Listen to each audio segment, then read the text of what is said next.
Coming to you direct from Silencer Shop Studios, home of the Glass Case of Emotion. SilencerShop.com, the easiest way to buy silencers online, period. Stand by for education, enlightenment, enjoyment, and entertainment. He's not here to talk about your feelings. He's not here to say what you want to hear. He's here to say what needs to be said. Ladies and gentlemen and children of all ages, please welcome your host, the pimp hand of America, Professor Paul Markle. What should I say at the beginning so that everyone will like me and no one will be offended? I think you should say, "What's up, bitches?" You can't say that on the radio. Yes, you can. I don't think so. Yep, you sure can. You can? You checked? Yes. Oh. Ethan, they say it on the radio all the time here, locally. Ethan, is that okay? We're going to wait, and Ethan is going to send us a note and let us know whether or not that's okay to say. and you know, it's funny. The audience like, who is this Ethan gentleman, and why does he get so much? Why does he have so much pull? Yeah, this He's Ethan an important gentleman, individual. He must have a lot of pull in the Student of the Gun University.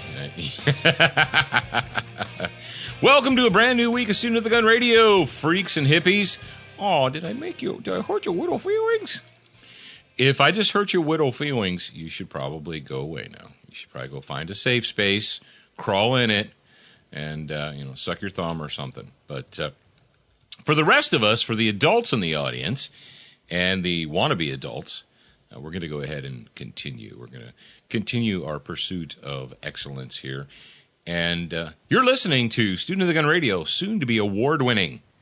Now, I've got a question for you guys. How many of you out there in the Student of the Gun listening audience listen to us on iHeartRadio?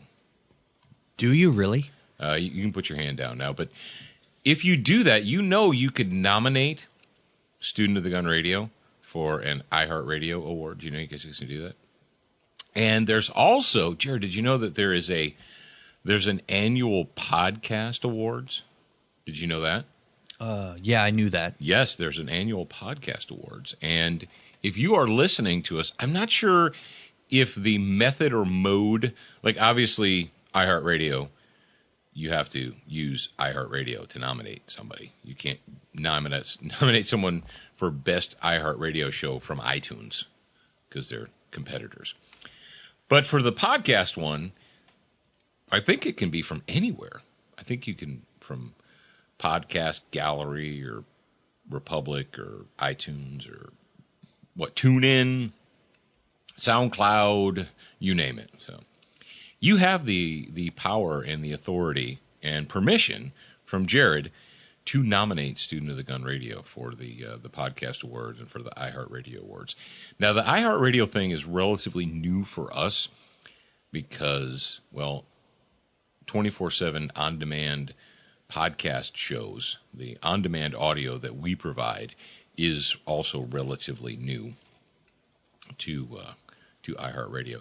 You know that's why Stitcher bought or got purchased. The reason Stitcher was purchased was because the company that owns them now was looking for talk radio. They were looking for something kind of like this, not just music, but ideas and thoughts. I know, it's crazy, right? You're like, what? That's insane. Sometimes, Jared, I got a question for you. You're a digital mastermind, are you not? I am that.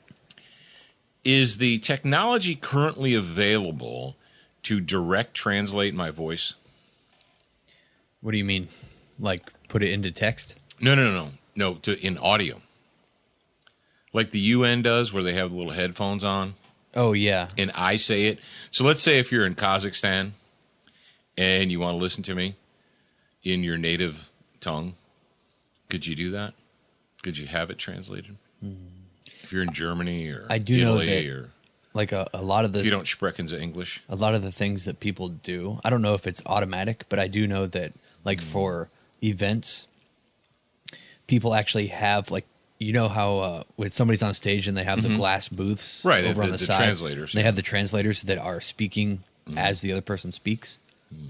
I don't know if that's automatic yet or not. Yeah, you'd think, because right now you can put an app on your phone and you can speak a word, you can speak a sentence into it in English, hit translate, and it'll produce that audio in that tongue.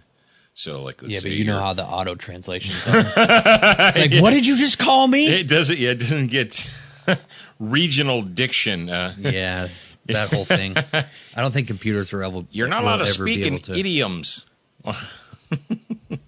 Okay. English doesn't so much translate. I won't speak in idioms. All right. Like, you'd be like, you know what it would be like? It would be akin to. You guys remember the old Star Trek Next Generation TV shows back from the late 80s, early 90s? The Data, the android, when they would use colloquialisms and idioms and so forth. And, of course, being an android, he didn't get it. He would say, I do not understand. That's what it would be like. It'd be like trying to have Data translate your English for you. The young kids in the audience are like, what? What is it that you speak of? I do not know. I do not know. Well, here's what I do know. I know that today is Monday, and because it's Monday, that means we're going to have a SWAT Fuel Warrior of the Week. How can you be the SWAT Fuel Warrior of the Week? Well, I'm glad you asked, because I'm about to tell you. All you have to do is come up with an intelligent question. Oh, we just lost half the people. We just lost half the audience. He's typing over there, and he's like, no, all you have to do is come up with an intelligent question. You need to practice it so that you sound intelligent when we play your voice on the show. And you can call 682-207-7684 and leave us a message. Leave us the recorded question. And if we decide to use it, well, you will get a free bottle of 9mm plus P from SWAT Fuel. And you will be the SWAT Fuel Warrior of the Week. Now, Jared, tell them how they can get SWAT Fuel if they're not the winner and what the winner needs to do. If you're not the winner, then go to SWATfuelstore.com, and you can save some money on your SWAT Fuel order by using the promo code SOTG2015. Now, if you are the winner and you do want your free bottle of 9mm plus P, then you need to email Alex, that's ALEX, at studentofthegun.com. And you just simply send her your name, your mailing address, your phone number, and include your email address typed into the body of that email. It's really that simple. Yes, sir.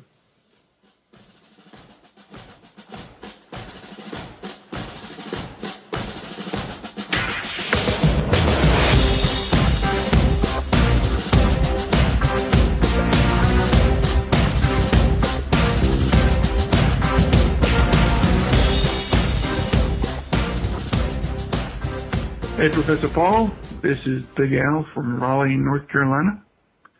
My Warrior of the Week question is, what is point shooting all about? And is it something I should be incorporating into my one-box workout range sessions? Any other suggestions on how to get better at point shooting would be appreciated. Thanks. All right. Thank you for that question, and I'm going to address that right now. I've been playing this game. I have been in this gun world, gun-carrying game now for 3 decades. I actually took my first course, as you know, when I was at the young age of 19 years old. I took my first professional firearms course, my professional handgun course. Matter of fact, I was so young that I couldn't even walk into a store and buy my own handgun to take with me. I had to rent one from the school. How crazy is that? Think about that, Jared. Think about that. A 19-year-old kid taking himself, paying his own way, not having his mommy or his daddy do it, but actually taking it upon himself. Does that happen in our world today? No. Do 18 and 19-year-olds just decide on their own to better themselves, and then they go into their own pockets and make it happen? No, because they don't make minimum wage of $15 an hour, so they can't afford it. You know how much I was making per hour when I did that? I was making $4.25 an hour. That was my wage. Well, yeah, but you see, but yeah, stuff it was was probably it was like free back then. No, stuff was much cheaper back then because the minimum wage was so low. And now that we have to have $15 an hour because then stuff will not go up in price. It'll be the same price, and we just make more money. Except for that's not how it really works, and I don't really understand what I'm talking about, so I guess I'll just shut up. Yeah. We have to have $15 so the people can buy more stuff, and then the stuff they'll be able to buy more stuff. Yeah, but if you raise minimum wage, and then that costs the people who provide the stuff more money to provide it to you, so they have to raise the prices of their stuff, so everything's going to go up. Stop thinking. Hurt your brain and just do it. No, but seriously. So I've been in this game for 30 years now, and I've been paying attention to the shooting world since I was a teenager. I started buying Guns and Ammo magazines and all kinds of different things, as a teenager.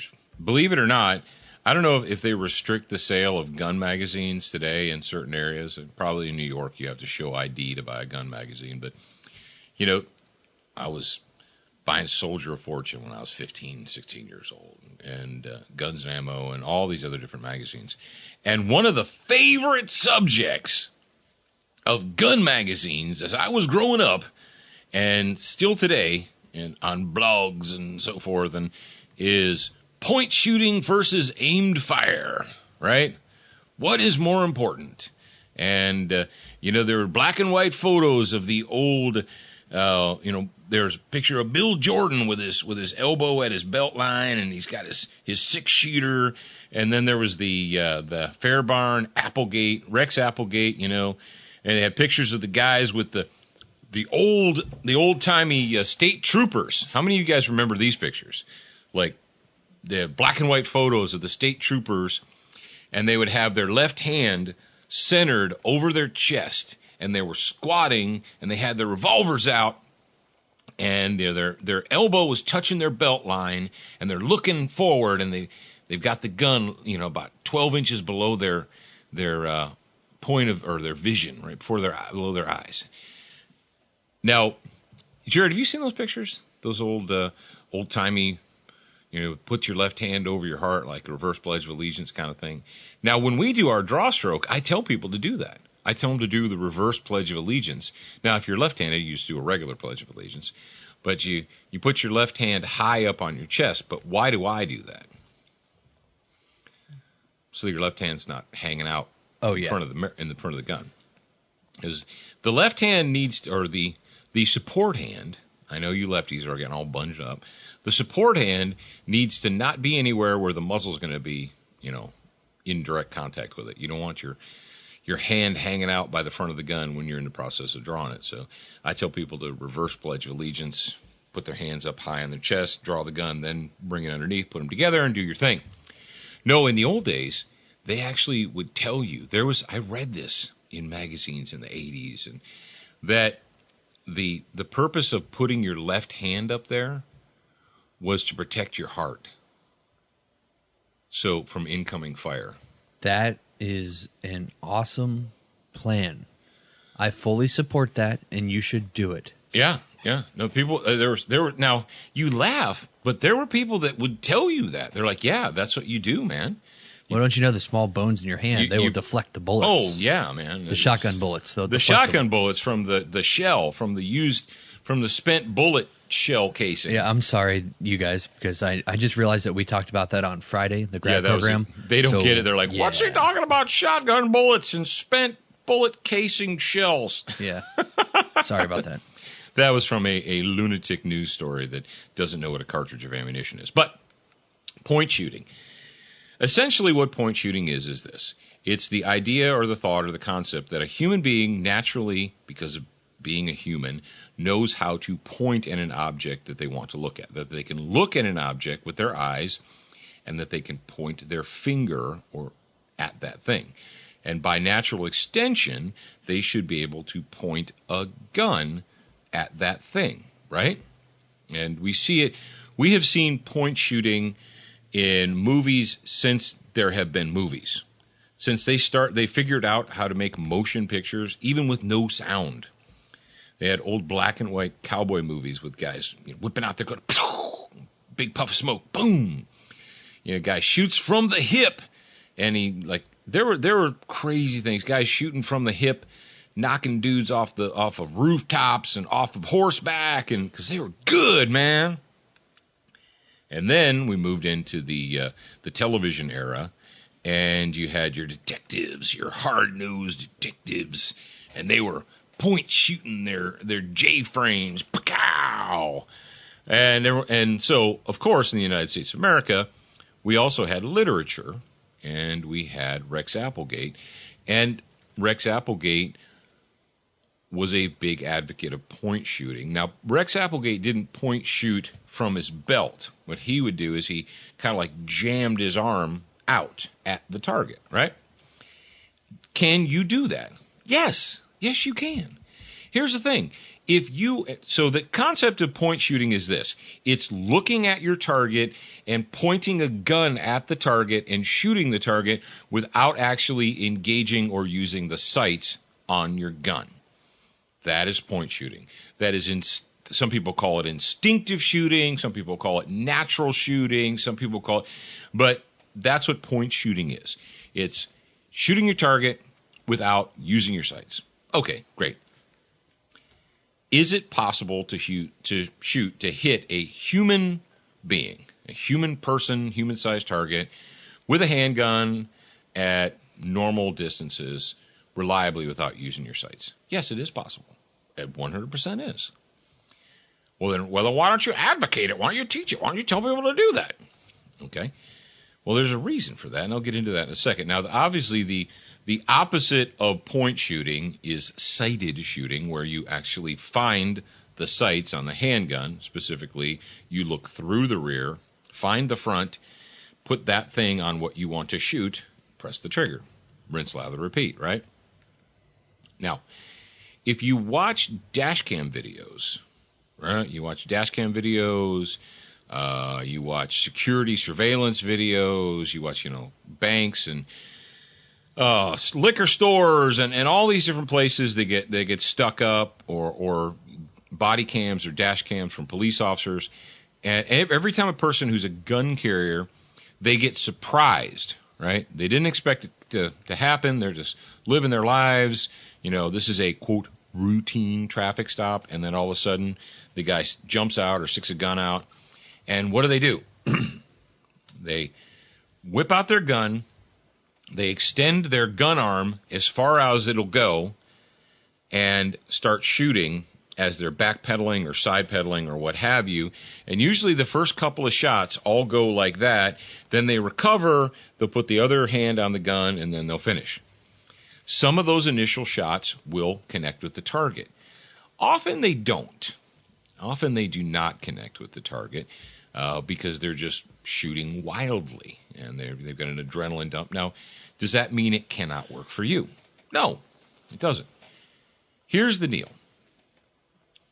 In order to have a natural point of aim. Now, you guys have probably watched the video that we did with Todd Jarrett, and he talked about the importance of natural point of aim, where he lines himself up with the target, he squares his shoulders to it, and he proceeds to have somebody hold a cardboard target up in front of his eyes, and he draws and he shoots the cardboard silhouette that's about 5 yards away from him.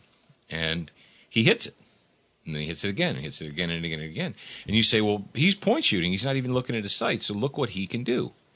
And he can do that. You know why he can do that? Because he's devoted hundreds and then thousands of hours of dry practice and then hundreds and then thousands of hours of live fire practice. All right, Todd Jarrett could probably stand on a mountain of empty brass. If you took all the brass that Todd Jarrett has generated over his career, he could probably stand on that and see over the top of his house. Okay? How many of you can say that as well? You're like, well, no, but exactly. When people set out to learn how to point shoot before they do aimed fire, what they're essentially doing is they're shortchanging themselves and they're taking the long way to success. What I want you to do is I want you to actually hold the gun in one or two hands. I want you to find the front sight. I want you to focus on your trigger press. and I want you to put shots deliberately on target. What you're doing is you're teaching yourself how to do that correctly. And if you do it slowly, like in the one-box workout that Big Al talked about, he talked about the one-box workout. And you can get, Jared, do you want to put a link to the one-box workout in the show notes? Sure, I'll do that. Okay, Jared's going to put a link to the one-box workout in the show notes. For those of you, if you don't know what that is, it's a 50-round skill maintenance drill that we developed so that you can go to the range with a plan and make the most out of your time and available ammunition. Okay? If you do that slowly, eventually your body will be able to do it quickly or fast or rapidly without you telling your body to speed it up. When you see these videos of these people, pointing their guns out and shooting and doing all that stuff, the ones who connect with the first few shots, by and large, those are the ones that have spent a lot of time learning how to do it right. And so their body, including their eyes, including their hands, they know how to do it right without stopping to tell themselves how to do that right. You know what that's called, Jared? It's called unconscious what? Competence. Unconscious competence. There are different levels of knowledge or learning, I guess you'd say. Or ability. Or ability. Right. And, yeah. So what I'm going to do is I'm going to find the one-box workout. So we've got a thing that we offer for people that sign up to the... A thing? Yeah, a thing. Is it a thing? I'm going to explain that thing. And it's what people get access to if they sign up to the newsletter that we offer. And what it is it's the one-box workout product, but it's 50% off. So what I'm going to do for you, since you're listening to this like on our radio show, is I'm going to put the link to that product, the 50% off one-box workout, in the show notes so you can access that without even having to sign up with your email address. You just go to SOTG 566, you click the link, you follow the directions to finish the checkout with the product, and you will receive 50% off of the one-box workout. Well, there you go. I think it's a little bit more than 50%, but whatever. You're welcome. So point shooting versus aimed fire. Here's the deal. Point shooting is what you do when you're in a hurry, in a panic, when you don't have the time or the ability to pick up your sights. It's not something that you should be doing deliberately. Handguns and rifles have been around for, 400 or 500 years now, give or take a few. They figured out about 4 centuries ago to stick something at the end of the barrel so that you could index your muzzle on your target.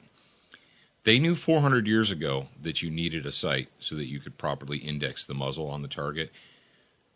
Just do it. Now, if you happen, and a lot of people say, I don't even remember seeing my sights. That's probably a true statement. You might not remember seeing your sights. But then I've also talked to, and I've read accounts of other people who've been involved in gunfights. And for instance, an older one where the person said, and it was Jim Cirillo, when he pointed his Smith & Wesson double-action revolver out, he could see the cuts, the serrations in his front sight ramp perfectly in his vision. And that was a guy who knew how to shoot. So some people say, I never even saw the sights, but all my hits were there. And other people say, I saw the sight perfectly in my vision. Practice doing it right all the time, and that is sighted fire. Take your time. Develop the skill. And eventually what you'll be able to do is you will achieve, hopefully, unconscious competence, and you'll be able to do it on demand regardless. So that is my advice to you. So don't waste a lot of brain power thinking that you need to learn to shoot from the hip or what have you. Learn to shoot the right way, and then you will know what to do when the time is right.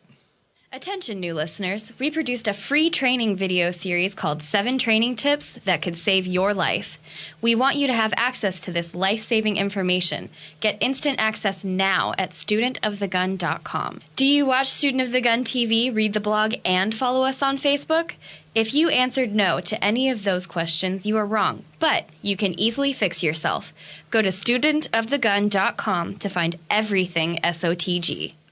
Hey, Jared, you know what you cannot do with a gun? You know how you cannot hit your target? You cannot hit. There's a lot of ways. Well, you cannot hit your target if you don't have a gun on. It's really hard to defend yourself with a gun if you're not wearing one. Kind of like that whole first rule of a gunfight, have a gun. How do you do that? Well, one of the ways is you find yourself a holster that is strong, secure, and comfortable, put it on, and leave the gun on your body and drive on with your life. If you got a holster that doesn't fit, or it rubs your side or your hips, or it digs into your leg or whatever, what do? You keep tugging at it, you keep pushing at it, you're constantly. How many of you guys went out and bought a cheap holster because you thought that's what you're supposed to do? Because you went out and you spent $400, $500 on a pistol, then you go to the rack and you buy a $19 holster, and you wonder, one size fits nothing. So. Yeah, and then you wonder why it's not comfortable and why you spend all day long digging at your gun and shifting it and pulling it forward and pushing it back, and then eventually, you take it out and you stick it in the console of your truck, and then you stick it in the drawer, and then you stop it. Stop yourselves. Just get a good holster and drive on with your life. Life is so much easier if you buy quality and then move on than buy cheap stuff. And I know that a lot of you are like, well, I don't have the money to buy that. In the long run, it is cheaper. Yes, it is less expensive for you. All right, you're a liar. If you tell me you have, let's say you spent $499 on a defensive handgun. You bought 2 extra magazines, and you bought 300 rounds of ammo, or 200 rounds of ammo, or whatever. And then you look at me and you're like, oh, I can't afford a holster.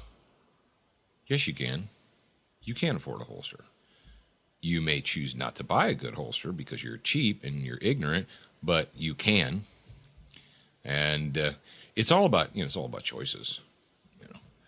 You can buy quality, or you can. How many of you guys out there buy the cheapest?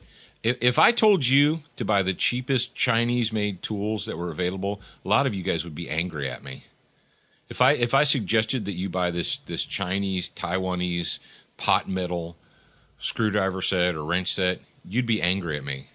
You'd be offended. But I tell you to buy a quality holster, and you're like, Bob, this one here is it's on sale for $14. Yeah, I bet it is.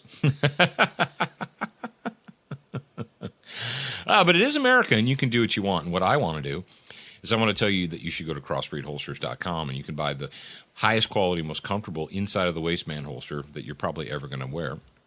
And it's called the Super Tuck Deluxe. If you don't want that, there are other ways that you can carry a gun, but check them out. You won't be disappointed.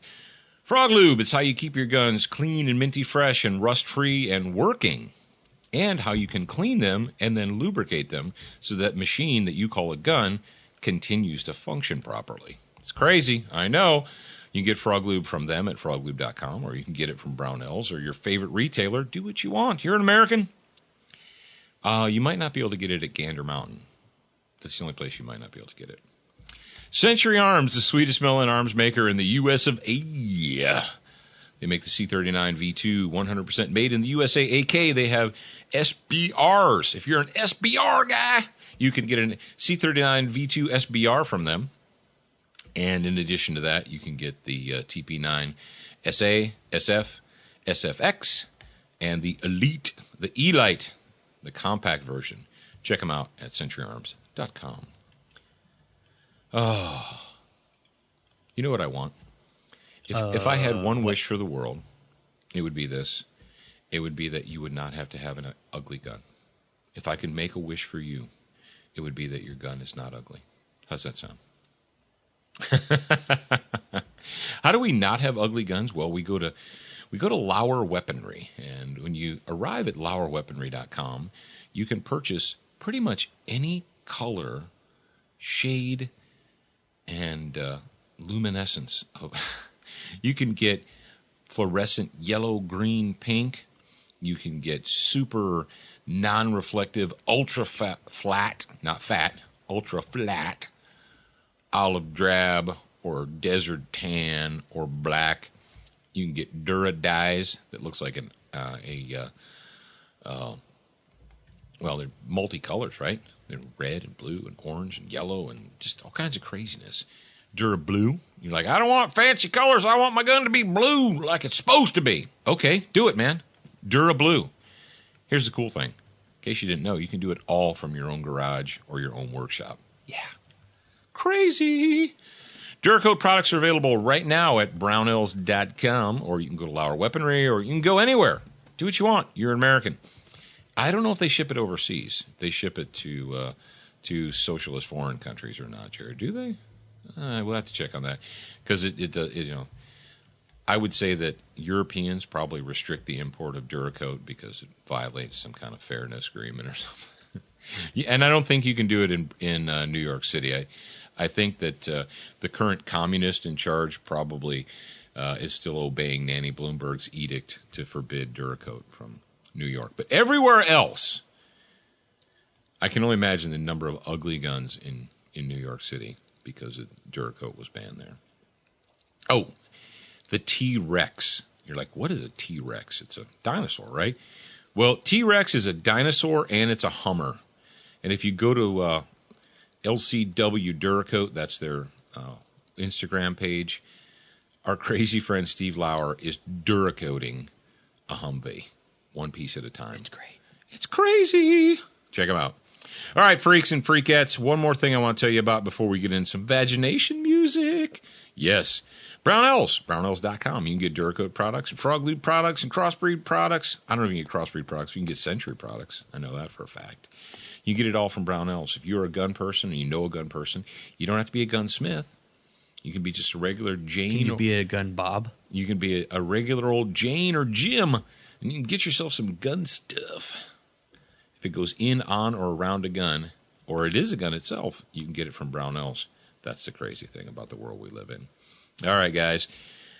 We've got this next story. Yeah. Is so vag-tastic that this might be one of the top vagination reports that we've done. Do we need to put out a warning? Because listening to this story might make you bleed a little. Yeah. I'm just saying. I do want to take this time. Why are you going to hell for that? I'm writing a letter right now. I want to take a moment to dedicate this song to Kurt. And Kurt, I haven't heard from you in a while. If you're still out there. Are you still okay? If you're still listening, if you have not fallen and you can actually get up, then if you can get up, send me a message. Let us know that you're okay, man. Tiptoe through the window, by the window, that is where I'll be. Come tiptoe through the tulips with me. Oh, on a separate note, there's a brand new furniture store, a chain actually of furniture stores that is opening in the Toronto, Ontario area. I believe they're going to have them in Windsor and Montreal, and they have bedding and they have chairs, but they specialize in sofas. And the name of the chain is Sofa King. Yeah, yes. Sofa King is opening a chain of stores. The one that's going to be in Canada is called Sofa King Gay. Yeah, exactly. It's as in happy. Yeah. They're very happy to sell you sofas. Yeah. So they're so fucking gay. Yeah. There you go. All right, the story is from Nova Scotia, Canada. Dateline, March 25th, 2017. And the story comes to us from ABC7 Chicago. Canada man's... All right, Jared? Shouldn't it be Canadian man? Yes, it should. It should be Canadian man's last name. But I don't get paid to write news stories for ABC7 News. But we just get paid to analyze these stories. Maybe they were thinking this guy was a goose. Oh man, yeah, they might have thought he was a goose. Yeah, Canada man. You mean a Canadian man? Canadian man's last name ruled too, quote, misogynistic for license plate by the DOT, the Department of Transportation. Nova Scotia, Canada. What would you think if you saw the words, well, actually, it's not words because it's all together. There's no spaces. But if you saw the letters Grabher, on a license plate. Well, someone who saw that in Canada complained to the Department of Transportation. But it turns out that the plate is not an insult. The plate spells out the driver's last name, and the driver's last name is Grabher. Have you ever heard anyone whose last name was Grabher? Yep. Okay. Some people just spell their name Graber, and some of those people just live in Ohio. Do they not, Jared? They just do. They just do. Just choking. But some people just spell their names with a more traditional European spelling, and it probably would be like a Scandinavian Northern European, and they spell their last name Grabher, Grabher.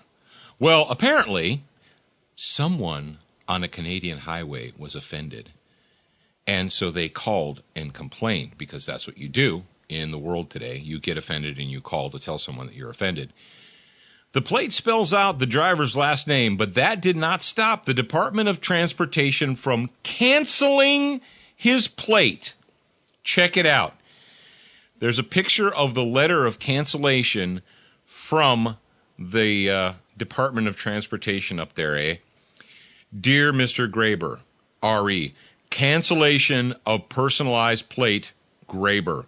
Please be advised that the Office of Registrar of Motor Vehicles has canceled the plate Grabher.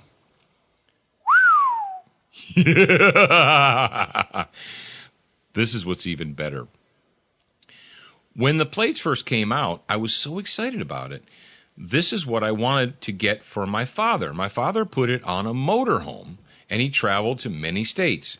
He travels across Canada. Nothing was ever said Lauren Grabher. But the ever bold, ever fearless, ever courageous Canadian Department of Transportation said the following: the plate is misogynistic and promotes violence against women. It says the driver will be allowed to appeal. Did you know that a license plate? Apparently in Canada, license plates have extra special powers.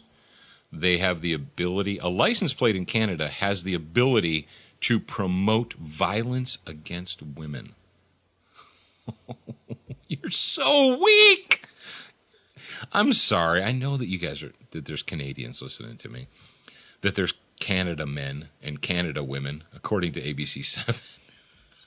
How do you go to a journalism school and you don't know that when you're describing a man from Canada, you describe them as a Canadian? Would you say America man? America man, license plate misogynistic, said ABC 7 News.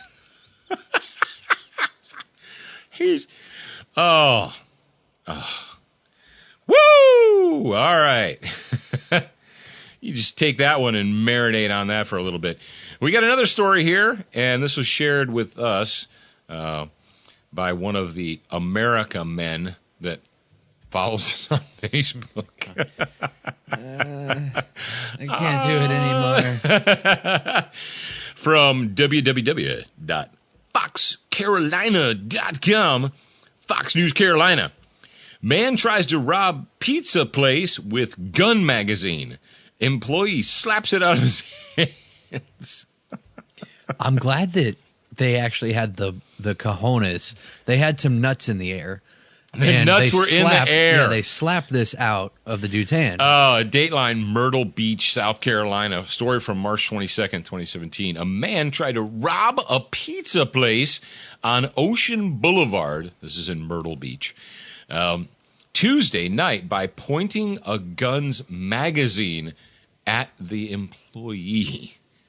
But the employee slapped it out of the suspect's hands, according to Myrtle Beach police. Police responded to the location around 10 p.m. Tuesday night and spoke to the employee, who said that he saw the suspect and asked if he needed help. The report states the suspect then pulled out a magazine for a firearm and pointed it at the victim, telling the victim to give him everything he had. The victim then slapped the magazine out of the suspect's hand. You know what he should have done, Jared? He should have slapped the taste right out of his mouth. Yeah. That's what he should have done. If this had said, the victim then slapped the taste right out of his mouth, of course, that would be an inner city mother. That would be an inner city mom. That's who slaps the taste out of your mouth.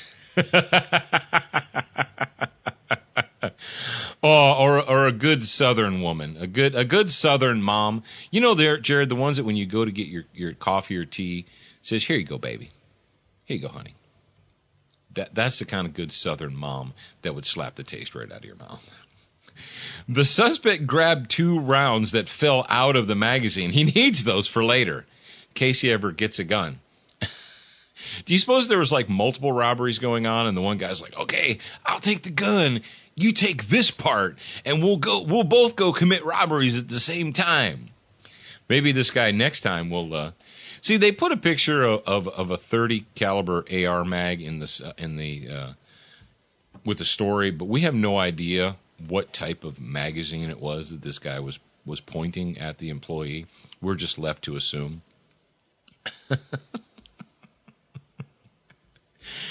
The suspect grabbed 2 rounds that fell out of the magazine, turned around, and walked out of the door.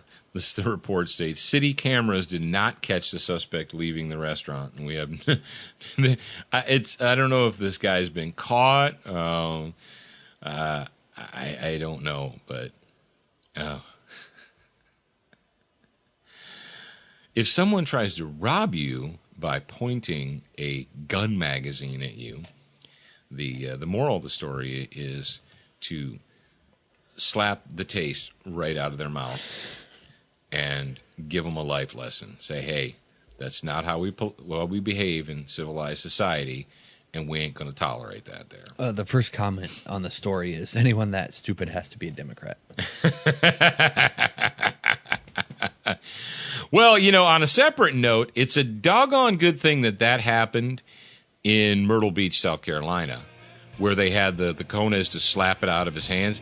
If that would have happened in Canada or England, they probably would have surrendered. Probably would have surrendered the country. Oh yeah, we've got a Trudeau story coming up for you guys. Canada, I'm sorry. Really, I am.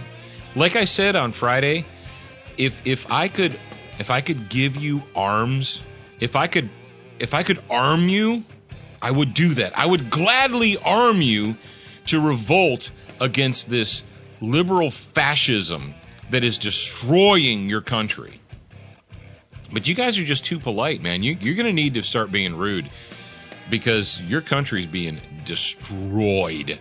You're on a fast track to destruction, and your socialist leaders just think it's a great thing. All right. Tomorrow, mañana, on Student of the Gun Radio, what are we going to talk about? We're going to talk about women and black rifles. Woo! Now, there's 2 favorite subjects, at least of mine. I don't know about you. But, yeah, women and black rifles tomorrow on Student of the Gun Radio. Be there or be square. But until then, remember, your beginner wants a student for life. Don't forget about the 50% off the One Box Workout link that I put in the show notes for you. That's SOTG 566. You can go to studentofthegunradio.com and find that link. There you go.